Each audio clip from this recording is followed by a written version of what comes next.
بسم اللہ الرحمن الرحیم۔ ایک عورت روتے روتے بی بی فاطمہ الزہرا کے پاس آئیں اور دستے ادب کو جوڑ کر عرض کرنے لگی، اے بنت رسول اللہ، میں خوبصورت نہ ہونے کی وجہ سے میرا شوہر میری طرف دیکھتا تک نہیں۔ کوئی ایسی دعا، کوئی ایسا عمل مجھے بتائیں جس سے میرا شوہر میری عزت کرے، مجھ سے پیار کرے، میری قدر کرے۔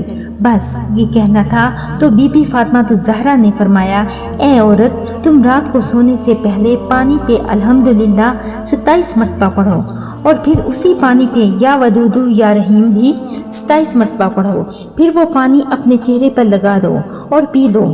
اللہ پاک کے فضل و کرم سے اللہ تمہارے وجود میں ایسی خوبصورتی پیدا کر دے گا جس سے تمہاری زندگی پر رونق اور تمہارا شوہر تمہاری قدر کرنے لگے گا۔ یاد رکھنا، میں نے اپنے بابا سے سنا کہ جب کوئی انسان پانی پہ الحمدللہ اور یا ودود یا رحیم پڑھتا رہے تو وہ پانی اللہ کے کرم سے انسان کے چہرے کے لیے نور بن جاتا ہے، اور یوں اس پانی پینے والے کا چہرہ اللہ پاک نورانی بنا دیتا ہے۔